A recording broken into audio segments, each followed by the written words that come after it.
Hi, everyone. Welcome back to Newfound Happy Hour. This is episode 6. This one is a little bit late coming out just because we actually recorded this one in person, and all the other episodes so far have just been like over Zoom, over video chat, and so we had to work out a couple logistics to actually meet.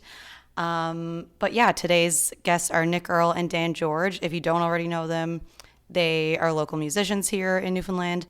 And there's actually an album release party this Friday at the Rockhouse. So we talk about that a little bit later. But let's just get right into it.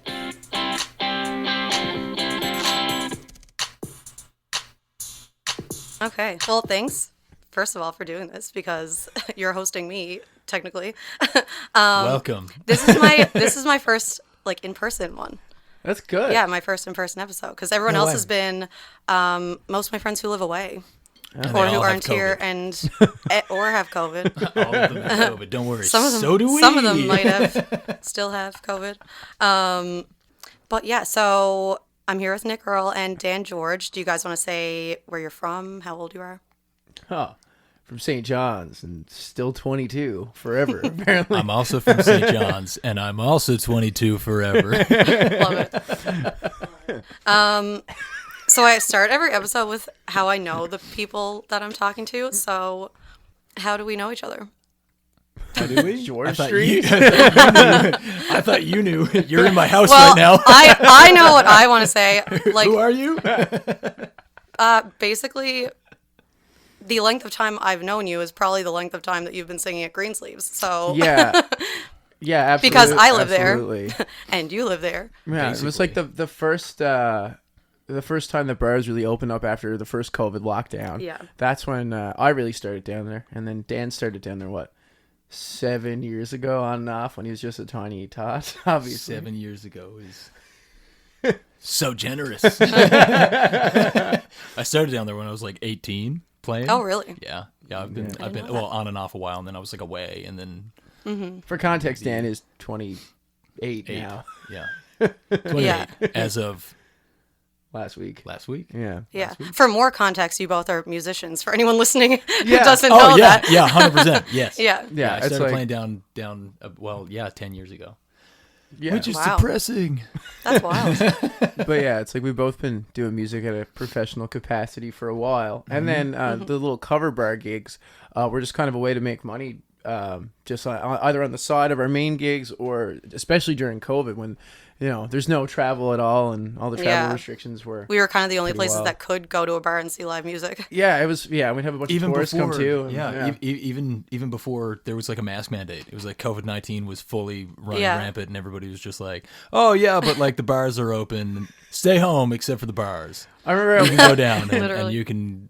Greensleeves did did not. Well, a lot of bars did not close for St. Patrick's Day that year. Yeah. Yeah, which was maybe a bad decision. I mean, that was like right when the world was shutting down. But we both flew in from Montreal like 2 days before that or something like that. Yeah. Like we were in Montreal and we were actually seeing a show at the Corona Theater. Oh, yeah, which is fitting. Irony. So yeah, we flew in and the world shut down. So it's all our fault. Right. Well, we won't place the blame on you. But, so yeah, basically me and my friends have just requested that many songs while you're playing at Greensleeves that we're now friends. Yeah, absolutely. That's actually exactly Yeah. what You can happened. thank the Alexander Keith's table. Yeah, We bothered you that much. yeah. Now you're in my house. Now I'm here in your home. And it seems like, so I mean, for a while you were playing at Greensleeves. Now maybe I'm wrong. Maybe you were still playing at a lot of other places, but it seems like you're everywhere, all these different restaurants and bars now. So how? Well, he is basically.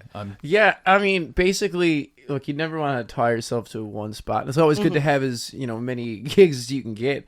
And well, I'm still home this summer for the most part, and then looking forward to pushing some stuff out of Province next year. But now it's like, yeah, any local establishment that hosts music has pretty much kind of reached out and been like, hey, would you like to come in and do a little set? And there's a lot of stuff you end up turning down, whether it's because they want to cruelly underpay you or because you just can't fit it into your schedule.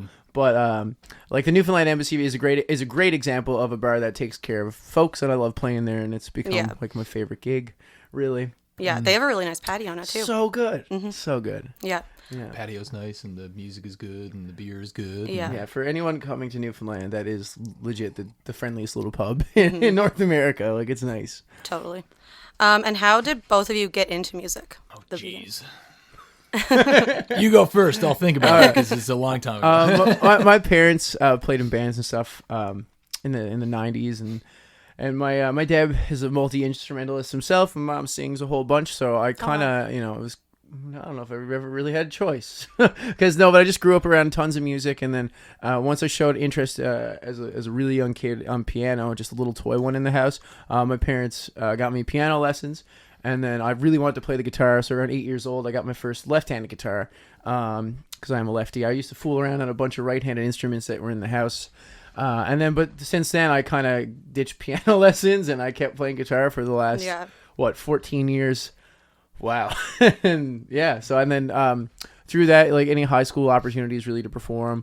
And then I started, like, during high school, I started traveling around the country and got to go to the States a little bit and just played music, regardless of what any life opportunities otherwise said. I don't know. Yeah. I'm very similar, where I got into music when I was like really young. Actually, you know what I should do is I should run up and grab the picture. There's a picture that I have upstairs of me, and I'm like literally a 2-year-old toddler with crayons drumming on a tin can.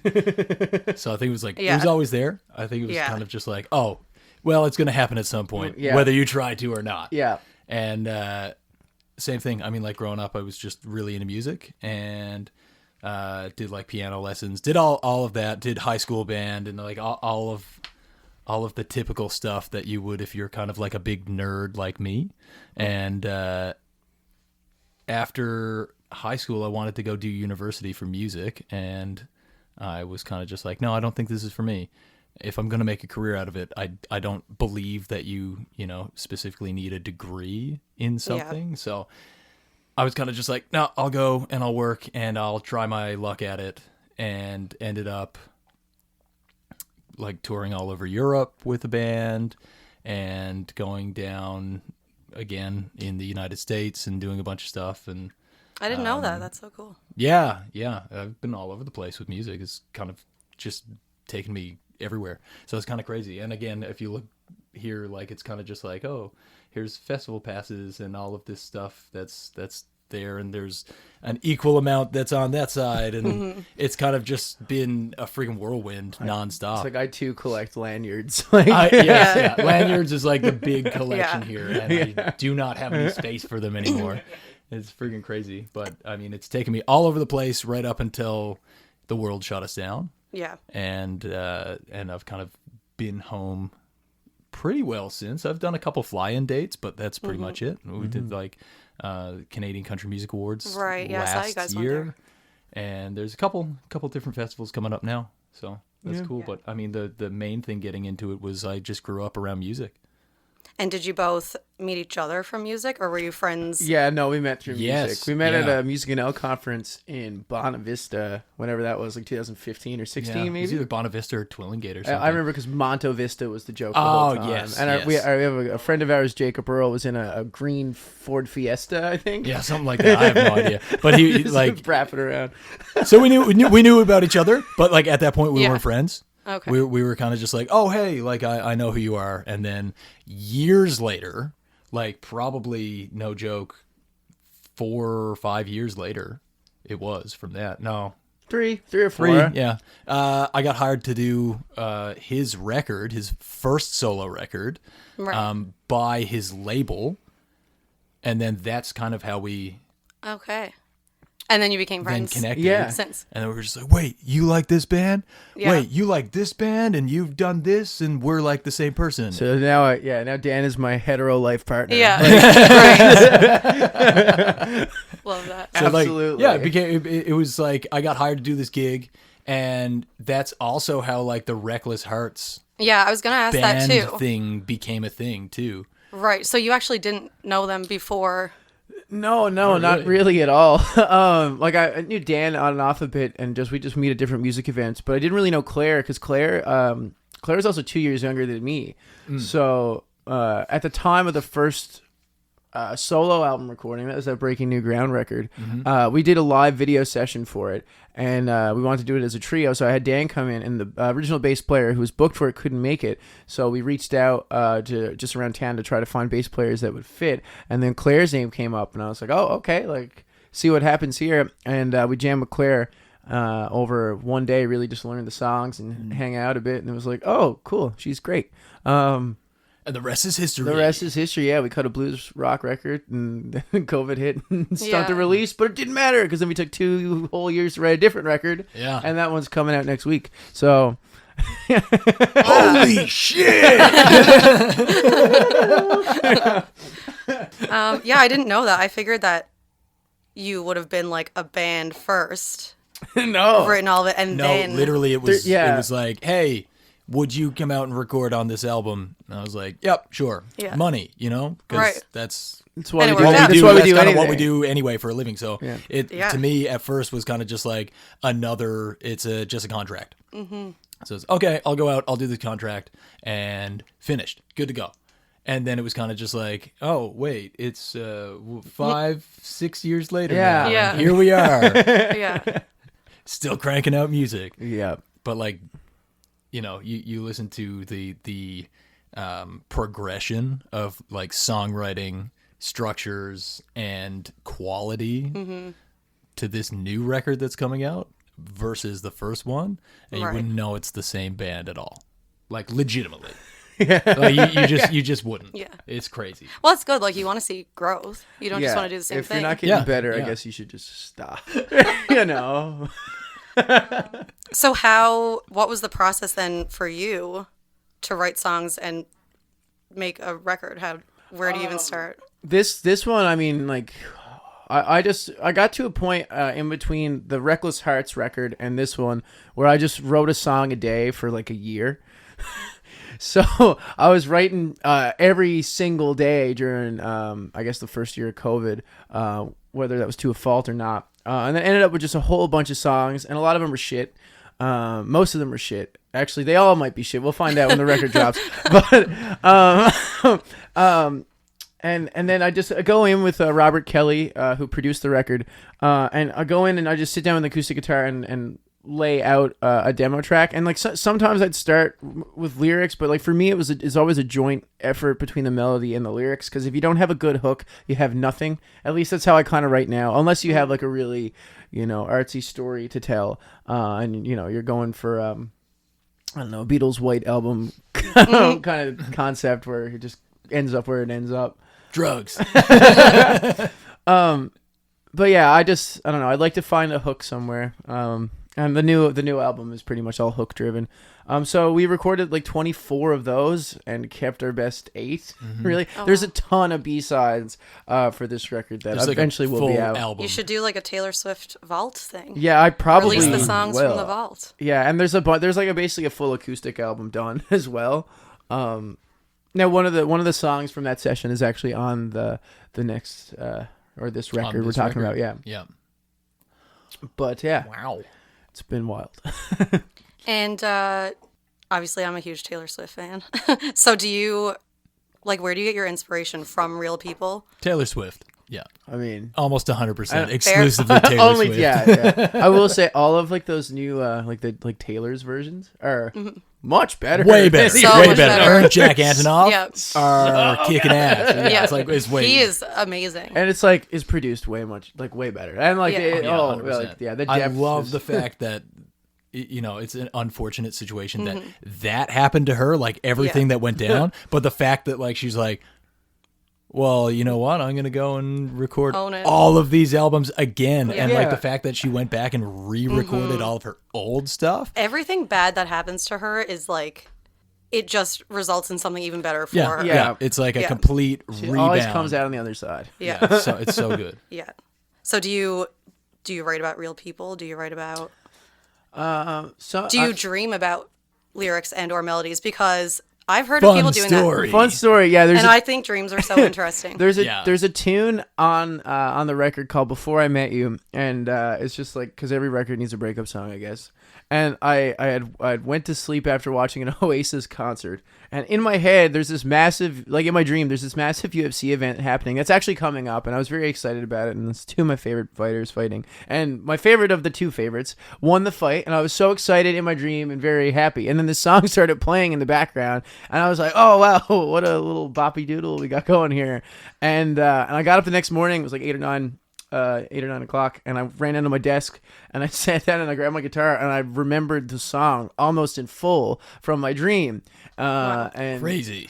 And then I went in the studio that night and we cut it and it made the That's album. so cool. He literally texted and was like, "I got something. I dreamed a dream, and also, but not Susan Boyle, and we have to go record it right now. We have to go record it right now." And then we went in and we literally cut that full song in That is one so night. cool. I think that was the last one that was written for the album.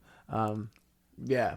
That's one of my favorite tunes on the album, I think it too. is my Like, favorite. It's probably my like- favorite song I've written, and it's interesting because I don't really remember the process of like I remember putting it together, but the words just kind of flew out. Like my brain just Yeah. Yeah. remembered. It's which so is, cool how that which happens. is fun. But yeah, I mean, there's real life situations. Like I think this whole album is just about spending too much time in downtown St. John's.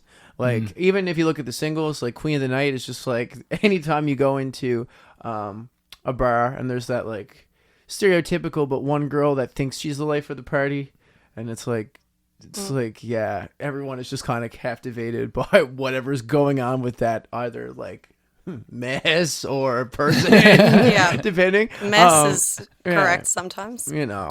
and so as you go down through the track list, almost every song is just like based around that culture, I guess. Yeah. Yeah. Which we all know too well. Yeah. Yeah. I mean, this podcast is just an ad for George Street, really. George Street Association sponsorship. Now, Yeah. let's go. Just like, yeah. And if you want to take a break, go to the Newfoundland Embassy. Okay. Yeah. Yeah. Well, I 29 taps. 29 taps of beer. actually worked at Rob Roy for like 4 years. I'm so during sorry. university. Well, normally when I tell people that, though, they look at me and they're like, "Oh, you probably know me from that time I did whatever." And I'm like, I worked there every weekend for 4 years. I do not You remember are who just did another face. Yeah. No. Yeah, 100%. what. No, but do you guys have any stories of like crazy things people have done or things that you've witnessed? I mean, like, yes. Any that you'd like to tell? Well, here's the thing. Like, people don't realize when we're on stage, we're just looking at people. We see like, we're people everything. watching. We see literally every single thing. Actually, I had one really recently just happen because Colorado just won the Stanley Cup, and Alex Newhook, of course, is from Newfoundland, plays on the Colorado Avalanche, and I'm actually playing a gig while like as they win the cup. So I'm like, and they of course the game is on the TV in the bar. And then there's this one guy there just screaming like, Nick Earle, do an announcement, hey Nick Earle, do an announcement. So I do, and I'm just like, oh, whatever, for our homeboy Alex Newhook. And there's, anyway, just to get the visual, there's a rail in front of the bar, and then there's like a ceiling fan right above. And this guy runs in with a Colorado jersey on, and the guy's like, Alex Newhook, and he picks up the guy, and I'm like, hey man, watch out for the ceiling fan. Hey, watch out for the fucking ceiling fan! Boom!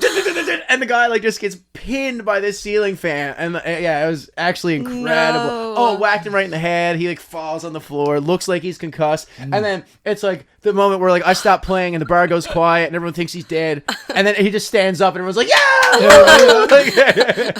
But yeah, that wasn't like that's not even the craziest of things that have happened, but it was the most recent. I mean, like it's kind of becomes a blur because it's like you see so many idiots and so many stupid things that happen, like bar fights that happen and people getting thrown out and just like people dancing on tables and falling off those tables and hurting themselves and geez, I don't know. Half Just the like time the it's just- weird awkward make out in front of everybody in the bar, Yeah. right up front. I think half the time it's just Wow, us we're two. People just used to do like- that in front of my bar all the time. And Yeah. I'm just like, yeah. I have a Snapchat actually from like 2016, and it's me, and then it's 4 couples just making out in front of me in the bar, and I'm just like, let me know if you need a drink. Half the dumb stuff we probably do because we just get so fed up That's with other true. people. That's true. Like one night, these two guys give us shots of Prairie Fire. Oh God. And But like For those of you listening who Spicy don't tequila. know what that is, yeah, it's Tabasco and tequila. yeah. That's gross. Don't do it. So anyway, we did a I shot with actually them, do. and then I was like, so angry. I was like, so angry. this is like, is this a prank? I really thought it was. So I went in the bathroom, and then this was around the time there was like a block event where the street was closed off, and you could carry your drinks around, and drinks were in plastic cups. And for some reason, I thought my cup was plastic, and I just, as a joke, went Kobe with the cup into the toilet, but it was a shot glass. No. Yeah, dude. Yeah. There's definitely there's many stories, stupid Yeah. stories like that.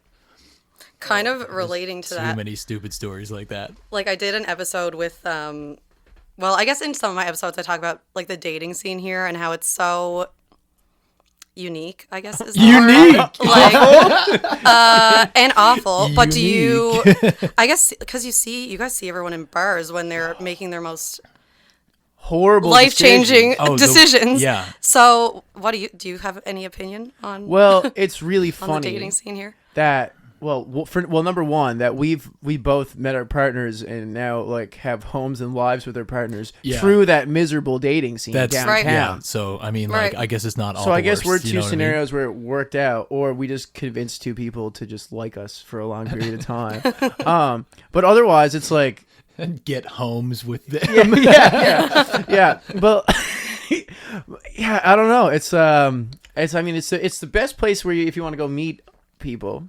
But it's also like, I don't know, if you go on a date with someone and then it doesn't work out, and then you go back down to the same watering hole to try to meet someone else or meet them on a Tinder date, and then you It's see it's a very small Cesspool. Yeah. Cesspool. Yeah. Cesspool. So, like, you know, eventually, if you go on 10 first dates, but keep going back to the same place, you're going to have 10 people there, guys or girls or whoever, that are going to be upset or be like, well, or not feel good enough, maybe, or, you know, if they're not mature enough to understand that not everything just works out magically. And then, and then you see, like, the stereotypical girls or guys fighting over each other in the bar. Yeah. It's incredible. 100%. It's something else. Well, But it's also like it's a small scene where like just a lot of toxicity Yeah. happens. You know, I'm sure all of us have experienced that Yeah. in some way or another. I always think, I guess just because I have a lot of girlfriends, that like it seems like there's so many women here and not that many men. But do you feel the opposite? I think the women are just more vocal, like, not to be stereotypical. Yeah. But all the same, it's like if we're playing, it's like commonly you're gonna see a dance floor, I guess, full of girls, and the back walls are lined with guys just sitting there, either, you know, waiting for someone to dance with them, or they're just waiting to come up and ask for free bird. You know, like. But yeah, I don't know. Have you ever heard any dating horror stories that we may have missed out on? Uno reverse. Boom. If I had to think of some, well, I mean, just like a lot of overlaps, like Oh, yeah. just where, you know, you're talking to someone and then you say to your friend, oh, like, I'm excited about this guy, I just met him. And she's like, oh, I went on a date with him 2 months ago. Or, things like, Or, which, I mean, I that's went not on a that date with bad. him last night. He's like, oh, Yeah. shit.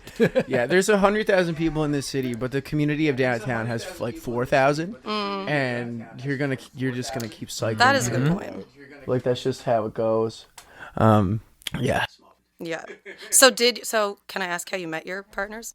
Green sleeves. Yeah, green sleeves. Honestly, Oh, okay. Honestly, both yeah. were working at Green Sleeves, and that was like, Oh, right. Yeah, Okay. They worked there. That was it. yeah, and we were also working there doing music, and our friend group kind of developed. It was funny because when we first went in, it was like after that shutdown, that initial shutdown in 2020, and then we had kind of like gone back and saw that there was a whole new staff again, and we're just Right. like, oh, I don't want to introduce myself to people who, you know, aren't going to be here in 3 months. Yeah. You know what I mean? Like, so we were just like, this is exhausting. And then we ended up being like one big, Very happy about it. very happy Yeah. friend group that did everything together. Like, Yeah. literally, we were all together like all summer, basically 24/7. Yeah. Yeah.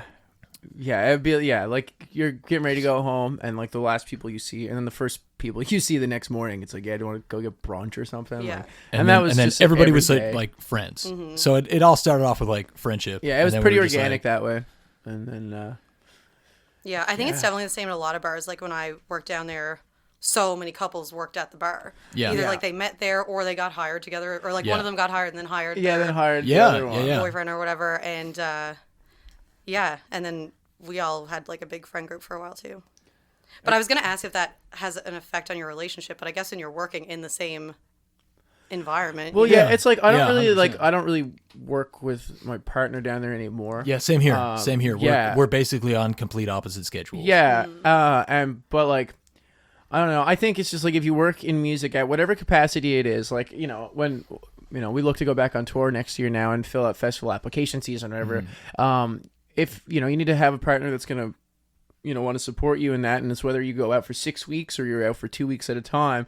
If they're tolerant enough or supportive enough really to put up with that, then they should be able to understand, if you're getting some attention at a bar or something because you're playing. Yeah, like you're hired there to eventually be the focal point of someone's night. Whether it's the beginning, the middle, or the end. So if you can find someone that's supportive enough and you guys work at it, like there's not really any difficulties there. But you just got to be understanding, and then I guess on our side it's just don't be a shitbag and you won't have any problems. Yeah, like honestly. Simple, really. Don't piss off the guys with microphones. Yeah. Yeah. But yeah, I mean, yeah, it's not. Well, I was going to ask who your support systems are, so obviously that's part of it. Nick, I know I each bought other. And each other. Each other. We support each other. But also our partners are huge. I bought a shirt from your mom Oh yeah. at Greensleeves one time. She was selling, I think it was George Street Fest. Definitely. Yes. And she was selling T-shirts, and I was like, I want one. I got me and Kelsey one. Yeah, Nice. yeah. So we were because we played the main stage. I think that Yeah, we yeah, opened that was it up. last Yeah, they put off year? the concert. Yeah, that was last year. Yeah. Yeah, and I had a bunch of T-shirts, and my mom came down and sold them all for me, which was incredible. And she's so sweet. She's like Yeah. literally his biggest fan. Yeah. It's Like, Yeah, there she is was- no- she was there up is front no the whole time, bigger I remember that. Nick Earle Because we fan. went that day because you opened for George Street Fest, right? Yeah. We kicked it off. did the kickoff night. Yeah. So that was a lot of fun. Yeah, there's no one more supportive and no one I fear as much. No, I'm kidding. I love That's my what mom. a mother should be. I love my mom Yeah, so right. much. If there's anyone that's like your you'd have in like your accountability crib, she would be there. Oh, You know what I mean? 100%. Yeah. Same thing here with my mom. Yeah. Yeah. Yeah. 100%. Yeah. Yeah, it's like anything. It's like, and I realize that if I mention anything to her too, like even like life stuff, that it brings me right back to being a teenager and like doing something that you did something wrong or you stayed out too late or did something and got in trouble. So like I'll just mention parking tickets and the million that I have and. I'll get she's like, scold- Nicholas! yeah, it's like, they were $60, but they're 72 now. Ah! I know. She doesn't sound like that, by the way. Sorry, Mom. I know you're definitely gonna listen to this. Love you. Love it. Do you have any other plans for, I guess, summer festivals? Like, I guess, George Street Fest? So this year, everything is kind of booked up the fullest. So we have some side gigs we're doing with some different artists, and I have a bunch of work coming up with Kelly Loader as well. Awesome. But really, this year is just kind of banking away. For any touring artist, if you're not on a major label or anything, there's an application process to go through to get into all these Canadian festivals or international, really. Yeah. So that starts usually between October, November, and ends around March. So for that like 6 months period, it's just like sending in applications, and all these applications have fees too for the most part. So it isn't just like, it isn't just you apply and see what happens. It's like you're paying money to see if you can get a gig, and then you're trying to see if you can get enough money to fly you there to play the gig, and then hopefully like make something from that. So this is a home year basically to bank away everything, and then once festival season starts next year, hopefully have enough And just dates. go for it. Yeah. Yeah. Because you don't have to be famous to make money at music. You just need to be smart, Yeah. at least about how you make your decisions. And festivals are really good anchor dates because if you can get enough festivals, you can book a pub show the night before and a matinee the morning after or the afternoon after. That's kind of the vibe. Right now, it's just because label artists are still backed up, even on radio. Like you look at like any top 40 radio, You could be an independent artist, and independent artists collectively take up 1% of top 40 radio. Yeah. So 1%, and there's so many. And all the label artists are still backed up from the pandemic, and they're putting out new music, and they're getting all these festivals. So any independent artists, like, you're literally fighting for a piece of 1%. Yeah.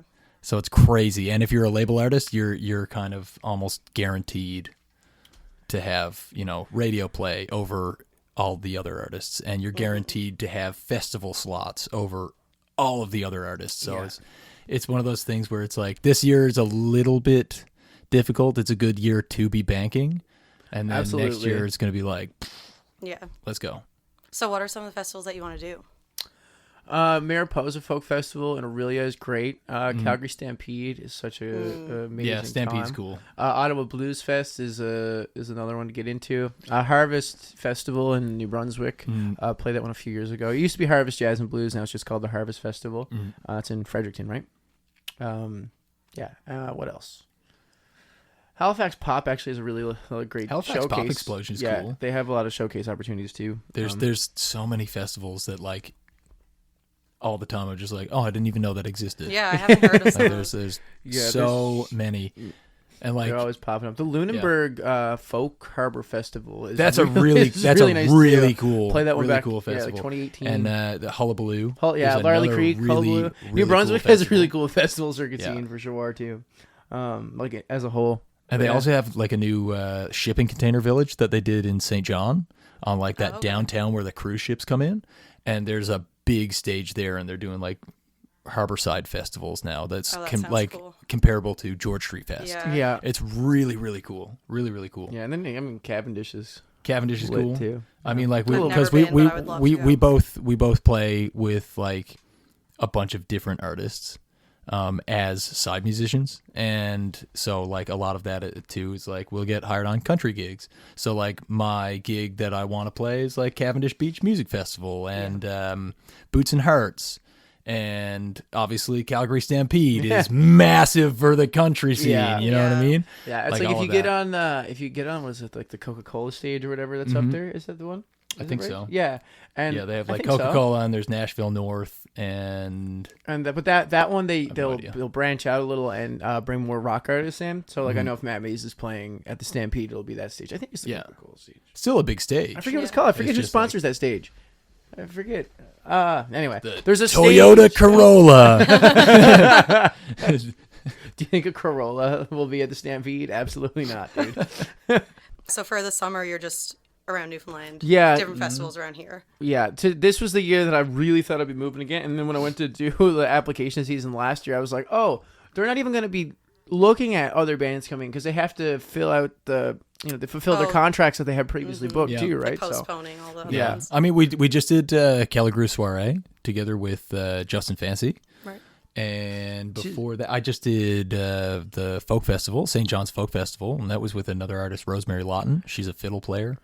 Yeah, the Newfoundland Labrador Folk Festival, they took a step back this year, and they did have more local acts, which is good. Now the tents and things they always do events, but you can see people are finally slowly getting comfortable with coming out again. Yeah, like it was a slightly smaller crew than usual, but it was still nice to see a lot of art or people come out to support artists and local artists as well. Yeah.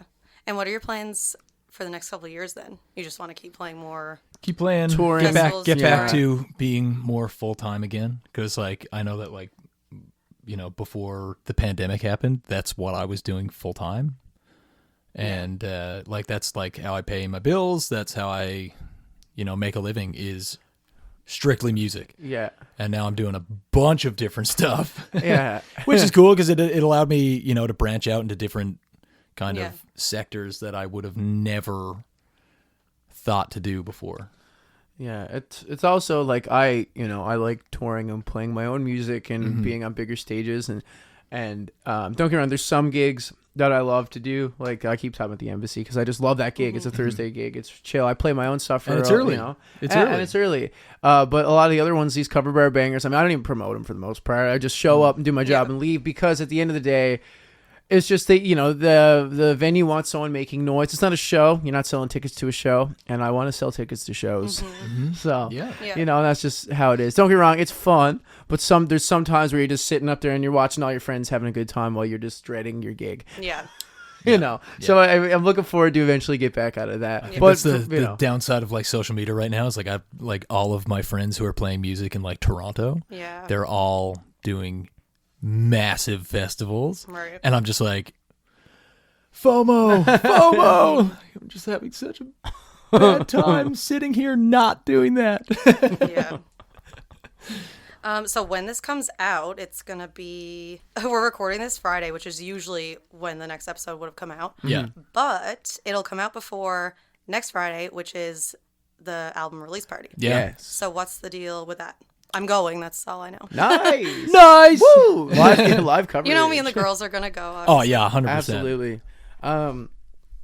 Yeah, we have a nice show planned. Dave Woody's gonna open it up, and then we just plan to rock and roll for 2 hours. So of course we'll play all the songs off the record, and then some deep cuts and Deep cuts. bit of everything.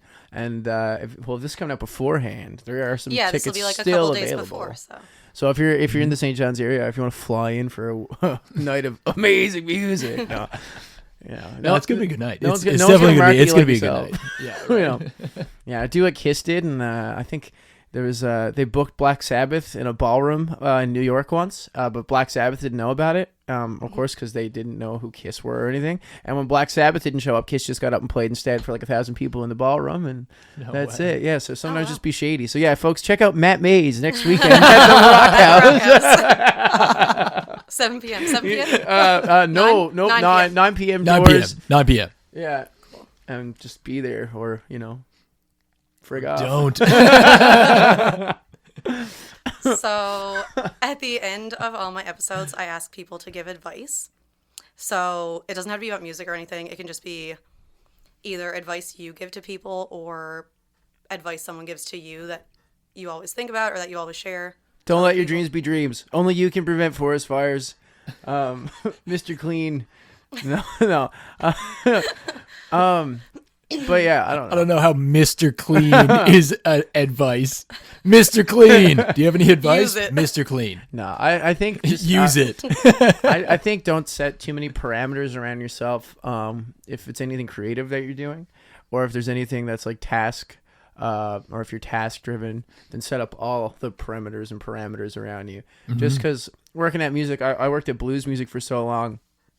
I'm playing a duo called Earle and Coffin, and everything was like a 12-bar blues, and that's just how it was. And then once I started writing more music and taking a couple years to just expand and not really worrying about it. I mean, like if you look at something more mainstream, like the Harry Styles record, not the last one, or not the most recent one, but the first one with Kiwi on it and a bunch of stuff. I think it was just self-titled. Yeah, self-titled. Yeah.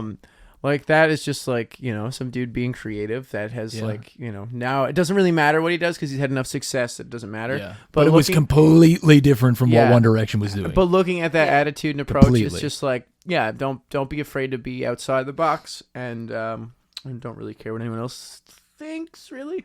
I guess that's it. I don't know, Sound what about you? advice. How Sound about you? advice from Nick Earle, everybody. Yeah. Yeah. How For about you? me, oh geez, I don't know. I think don't stop if you're doing something that you really believe in. Like the people. Is that a Journey song?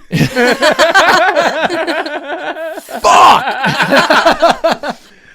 Don't stop believing. This is the next song off of our record. It's called "Don't Stop Believing." I never thought about that. People who just kind of like keep doing what they're doing usually find more success because, after a while, and we saw it ourselves throughout 2020. We saw so many musicians stop doing music and just like give up and start doing something else. But like, I think we kind of just saw like there is still a trajectory that's going to bounce back. It's like anything else. Like it'll bounce back. It'll bounce back, Also, like, and yeah. we keep going and like just don't stop. Like keep little going. victories are still victories too. Yeah, You know, exactly. Things And like then, you one never of the know. One of the singles off the new record has like it's 4 million plays on TikTok or something, and like Yeah. the music has been streamed like 500,000 times in the last year on Spotify and things like that. So and we finished a record and things like if you all these little victories eventually will stack up and hopefully create some momentum, right? And you never know what's going to happen around the next corner. You know what I mean? Like that big opportunity could be right there. Yeah. So you just keep going. And I think a lot of my life, I've just been like, and opportunities are kind of come up, and I'm just like, oh well, you know what? Fuck it, why not? Yeah, Say like yes why to not? everything. Yeah, like I started just kind of being like, oh, you know what? If I'll just say yes to this, and most of the ridiculous stories and like travel opportunities and stuff that I've done that people are like, I can't believe you did that. It's just because it kind of popped up and I was like, fuck it. Why not? Let's go. Yeah. That's how I ended up in Los Angeles. That's how I ended up all over Europe. That's kind of how I ended up doing a bunch of like fly-in dates with like Robert Kelly, who produced this album and produces like a lot of albums. He called me one day and he'll call me and just be like, hey, I got a gig for you. And I'm like, perfect. And usually it's, can you come record this drum track? Yeah. And I'm like, yeah, of course. And then he was just like, I got a gig for you. And I was like, all right, what is it? And he was like, do you want to go to Labrador? And I was like, what? And he was like, I got these guys. They're going to fly you to Labrador and you're going to do a gig with them. And, they'll pay for it and, you'll get paid this much and they'll fly you and put you up for the week. The only thing is they don't speak English. And I was like, oh, Robert, yeah, I'm in. I'm totally in. And it was amazing. And like since then, this year, they've actually contracted both of us out to do 2 albums with them. Oh, wow. And it's like I've built like this friendship with like a lot of people up in Labrador, and they took me all up through Sheshatshiu and like up to see the Mealy Mountains and like just hilarious opportunities and friendships that I never thought would have ever happened, but it's just because I was like, oh, fuck it, yeah, let's go. Yeah. Well, yeah. One thing I've learned really quickly though is that Google Translate doesn't have anything for Innu. Nothing. But there is an That's good to app know. that is actually Innu Dictionary. But Okay, it I'm is. gonna look that up. But it would be really cool to have a Google Translate. It's also like trying to do some harmonies on a record for a language that you don't speak. Yeah, 100%. Yeah. It's hard enough in general, but Yeah. Yeah, so you And just you like sound it out and you don't Are know you what any of it pronouncing means. everything right? Oh yeah, exactly. Who knows? wow. So is there anything else you would want people to know about you or songs to stop requesting? Oh, how about songs to start requesting? Anything from the new record, No More Hiding, released July 22nd at the Rockhouse. Nice. Amazing. Shameless self-promotion. Dude, if you don't promote yourself, no one else is going No, to. exactly. And where can we find each of you on social media? On Instagram, at the Dan George. And Instagram, Nick_Earle, nickearle.ca is the website. I don't have a website. I'm not that fancy. Spotify, Apple Music, anywhere music is available to download or stream. Just look up Nick Earle or Nick Earle and the Reckless Hearts, and you'll find all of our stuff. And if you listen to music, you've probably heard me play drums. I love it. Well, thank you guys again. Thanks. This is Oh, fun. thanks for having us. This is cool. Thanks for hosting me. You're welcome.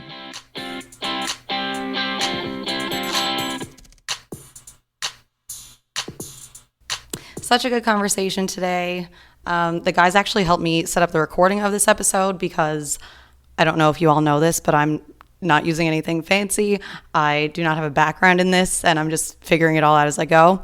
If you've been listening to any of the episodes, you know this is something that I'm just doing for fun.